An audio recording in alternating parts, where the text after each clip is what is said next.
नमस्कार। Technical analysis course के 10th episode में आपका स्वागत है। पिछले एपिसोड में हमने हरामी पैटर्न्स के बारे में बात की थी, जैसे कि बुलिश हरामी पैटर्न और बियरिश हरामी पैटर्न। हरामी पैटर्न का और एक टाइप होता है जिसके बारे में आज हम बात करने वाले हैं। साथ ही हम कुछ और पैटर्न्स के बारे में भी आज बात करने वाले हैं। तो सबसे पहले आज हम बात करने वाले हैं हरामी क्रॉस के बारे में। जैसे कि हमने देखा है कि हरामी पैटर्न में दो कैंडल्स होती है, एक मदर कैंडल और एक बेबी कैंडल। और जो बेबी कैंडल होती है उसकी बॉडी बहुत छोटी होती है। तो कई बार ऐसा होता है कि जो बेबी कैंडल होती है वो दोजी होती है, यानी उसका ओपनिंग और क्लोजिंग सेम होता है। तो जब हरामी पैटर्न में बेबी कैंडल दोजी होता है तब उसे हरामी क्रॉस कहा जाता है। तो बुलिश हरामी क्रॉस कैसे दिखेगा और बियरिश हरामी क्रॉस कैसे दिखेगा, इसे आप यहाँ सामने देख सकते हो। बुलिश हरामी क्रॉस में जो पहली कैंडल होती है यानी मदर कैंडल होती है वो उसी तरह होती है और वो रेड कलर की ही होती है। बस दूसरी कैंडल जो होती है यानी बेबी कैंडल होती है वो दोजी होती है। तो यहाँ बुलिश हरामी क्रॉस में आप देख सकते हो कि उस दोजी की जो ओपनिंग प्राइस है वही उसकी क्लोजिंग प्राइस है, जो हमें दिखाता है कि उस बेबी पैटर्न की ओपनिंग प्राइस और क्लोजिंग प्राइस उसके पहले की कैंडल की क्लोजिंग प्राइस से ऊपर है, यानी ट्रेंड रिवर्स हो सकता है। और बुलिश हरामी क्रॉस पैटर्न बुलिश हरामी पैटर्न से ज्यादा स्ट्रॉन्ग होता है, क्योंकि बुलिश हरामी पैटर्न में जो बेबी कैंडल होती है उसकी बॉडी छोटी होती है, यानी उसकी ओपनिंग प्राइस और क्लोजिंग प्राइस पास पास होती है। वही बुलिश हरामी क्रॉस पैटर्न में सेकंड कैंडल दोजी होने की वजह से ओपनिंग और क्लोजिंग प्राइस सेम होती है, जो हमें बताती है कि बुल्स ने उस स्टॉक में एंट्री तो कर ली है पर बुल्स अपने मोमेंटम को मेंटेन नहीं कर पाए हैं, जिसकी वजह से वो स्टॉक जहां पे ओपन हुआ वही जाकर आखिर में क्लोज हुआ। सेम चीज बियरिश हरामी क्रॉस में भी होगी। बियरिश हरामी पैटर्न और बियरिश हरामी क्रॉस में मेन डिफरेंस यही है कि बियरिश हरामी पैटर्न में सेकंड कैंडल यानी बेबी कैंडल की बॉडी छोटी होती है और बियरिश हरामी क्रॉस पैटर्न में सेकंड कैंडल यानी बेबी कैंडल दोजी होता है। अगर आप बात करेंगे कि इन दोनों में से स्ट्रॉन्ग कौन है तो बियरिश हरामी क्रॉस बियरिश हरामी पैटर्न से स्ट्रॉन्गर होता है। तो आई होप कि आपको हरामी क्रॉस अच्छे से समझ में आया होगा। अब हम कुछ और पैटर्न्स की बात करते हैं और शुरुआत करेंगे अपसाइड गैप 2 क्रॉस पैटर्न से। जैसे कि आप यहाँ पर देख सकते हो कि upside gap 2 cross pattern 3 candle से बना हुआ होता है। पहली कैंडल ग्रीन कैंडल होती है, दूसरी कैंडल रेड कैंडल होती है और तीसरी कैंडल भी रेड कैंडल ही होती है। तो यहाँ पर जो पहली कैंडल है और दूसरी कैंडल है उनकी बॉडी के बीच हमेशा गैप रहता है, इसलिए इस पैटर्न के नाम में अपसाइड गैप ये वर्ड यूज किया गया है।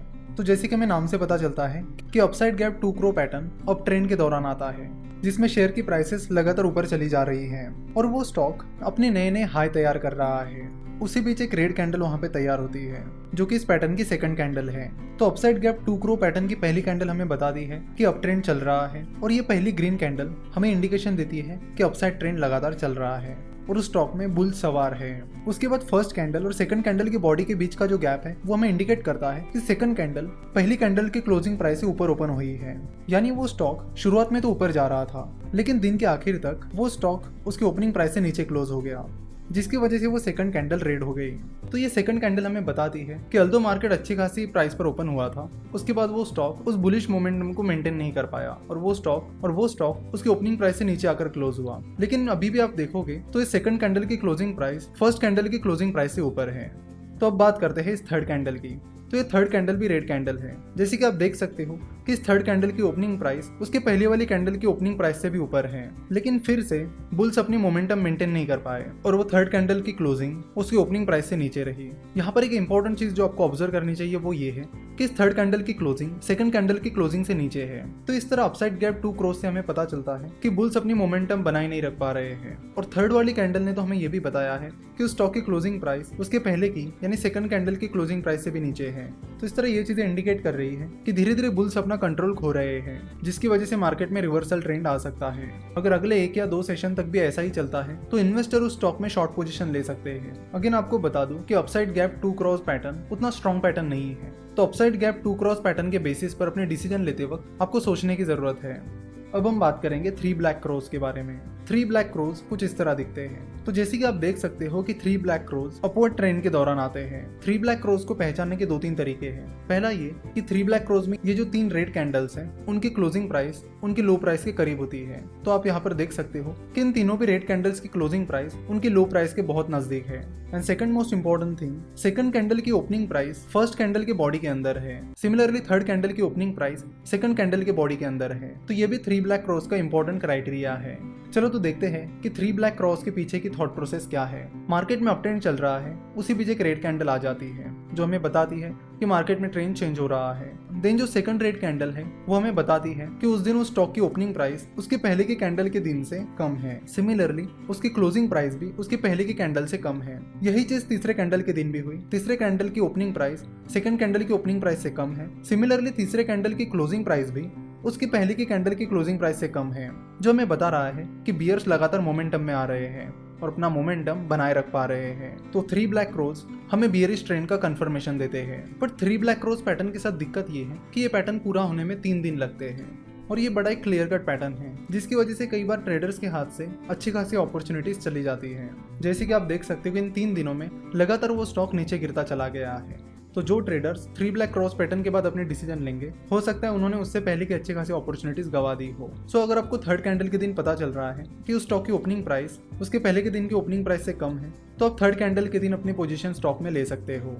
3 ब्लैक क्रॉस पैटर्न के बाद अब हम बात करेंगे 3 व्हाइट सोल्जर्स पैटर्न के बारे में। 3 व्हाइट सोल्जर पैटर्न कुछ इस तरह दिखता है। 3 व्हाइट सोल्जर्स में 3 कैंडल्स होती है और ये तीनों भी कैंडल्स ग्रीन कैंडल्स होती है। तो 3 व्हाइट सोल्जर्स को पहचानने का तरीका ये है कि सेकंड ग्रीन कैंडल की ओपनिंग प्राइस उसके पहली वाली कैंडल से ऊपर रहेगी। सिमिलरली इस सेकंड कैंडल की क्लोजिंग प्राइस उसके पहली वाली कैंडल की क्लोजिंग प्राइस से ऊपर रहेगी। सेम चीज थर्ड कैंडल के बारे में भी लागू होती है। थर्ड कैंडल की ओपनिंग प्राइस सेकंड कैंडल की ओपनिंग प्राइस से ऊपर होगी और थर्ड कैंडल की क्लोजिंग प्राइस सेकंड कैंडल की क्लोजिंग प्राइस से ऊपर होगी।